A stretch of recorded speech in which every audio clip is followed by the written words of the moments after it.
मेरे पिताजी बिहार से एक मज़दूर बन के रीवा में आए हैं, तो कुछ मैं ऐसा करूं कि उनको एक मज़दूर बन के ही वापस ना लौटना पड़े, उनको एक ऑफिसर का पिता बना के ले जाना मतलब मेरे मन में एक था। नमस्कार, स्वागत है आपका विंध्या टाइम्स में। मैं हूं आपके साथ स्वाति।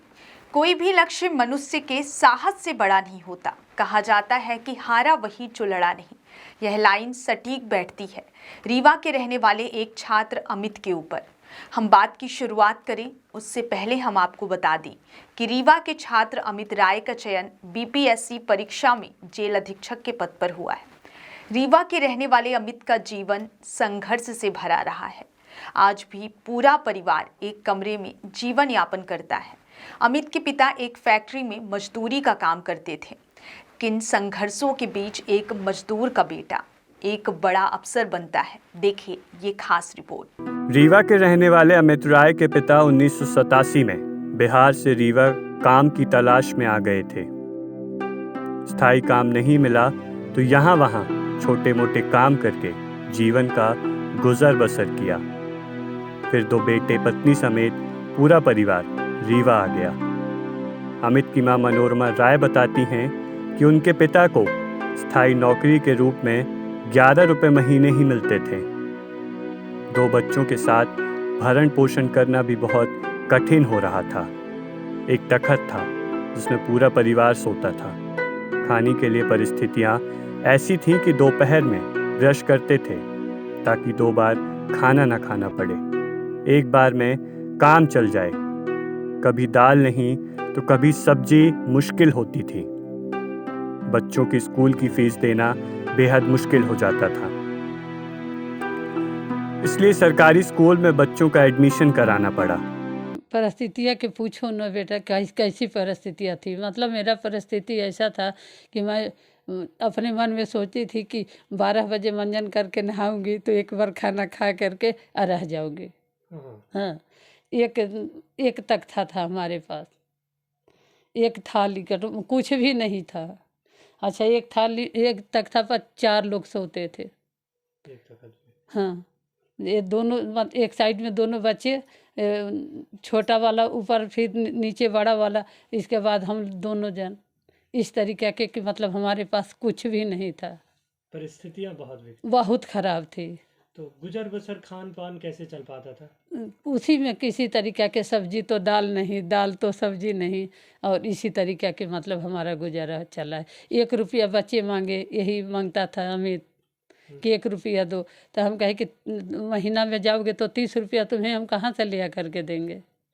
1 रुपया भी मतलब नहीं देती थी किसी तरीके के। तो बोले हो गया, दे दो। फिर हम बड़े होंगे तो पढ़ेंगे। हम कहे क्या पढ़ोगे, अभी तो पैसा तो नहीं है तो कहाँ जाओगे।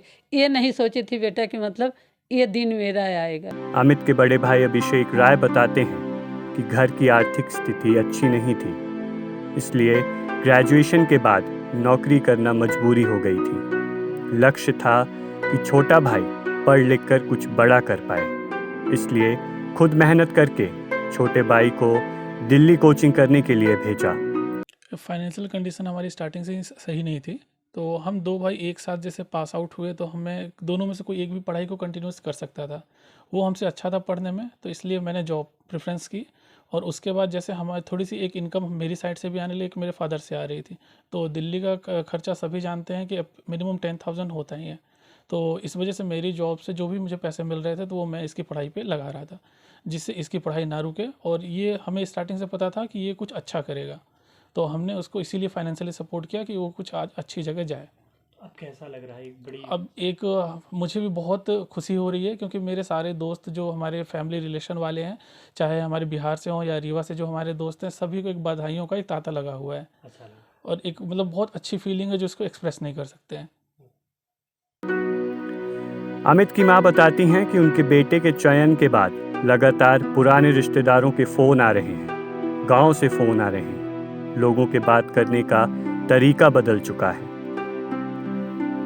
उनका कहना है कि वह ज़्यादा पढ़ी लिखी नहीं है।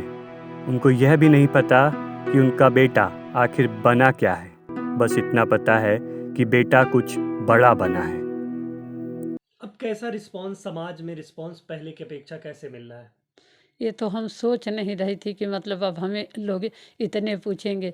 गांव से फ़ोन आ रहा है, किसी के यहाँ अब जा रही हूँ, सब लोग बैठ जा रहे हैं। बात जो रास्ता में नहीं बोलते थे वो भी आज बोलते हैं।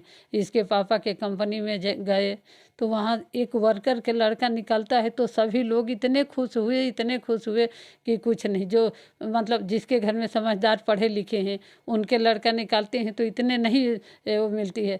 लेकिन एक गरीब के लड़का जो इतनी गरीबी हम झेली थी ये निकाला, उसके लाने मतलब 8-10 दिन तक मेरे को भूख नहीं लगा, नींद नहीं लगा। मेरे को लगा कि हो गया, मतलब आई थी खाली हाथे, मेरा लड़का मतलब इस तरीक़ा के बन जाएगा ये नहीं सोची थी। अभी भी हमें जानकारी नहीं है कि उसमें क्या काहे सुन रहे हैं, लेकिन अभी जब सुख अब देख लें कि एक बार ले जाकर के हमें दिखा दें तब मतलब हाँ देख लेंगे कि ये चीज़ न पढ़े लिखे ज़्यादा है नहीं तो मेरे इसके बारे में कहने में मतलब मैं ये सुनती हूँ तो इतने खुशी हुआ कि अब क्या बताएं।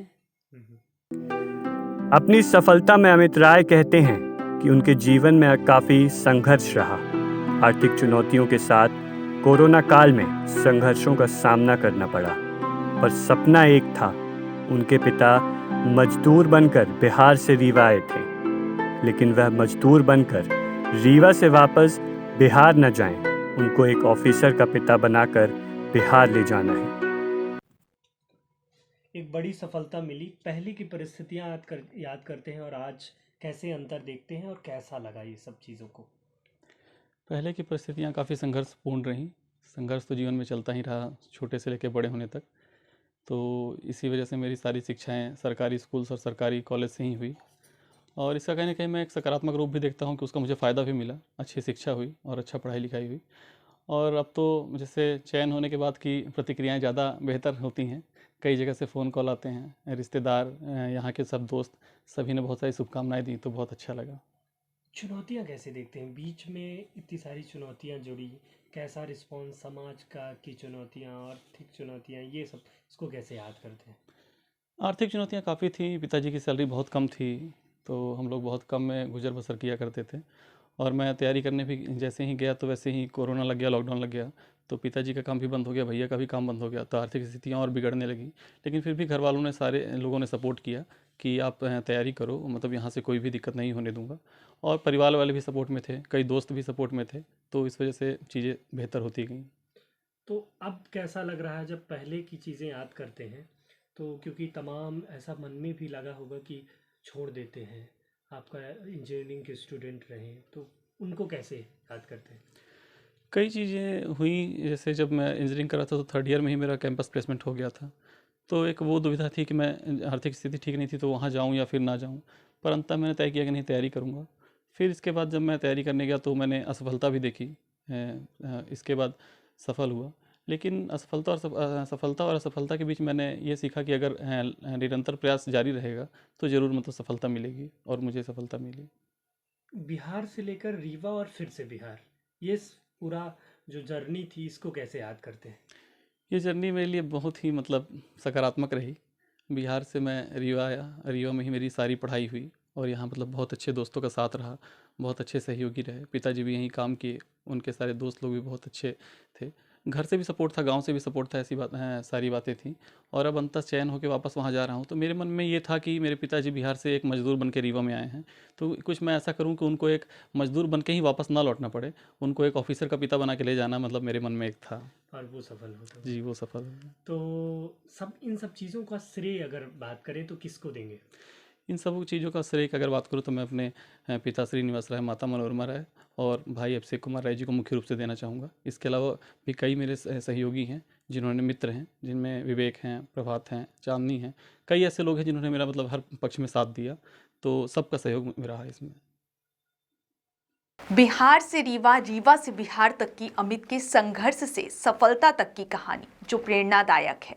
आज अमित की सफलता के बाद बिहार में उनके गांव, परिवार और रिश्तेदारों में खुशी की लहर है। बहुत बहुत धन्यवाद।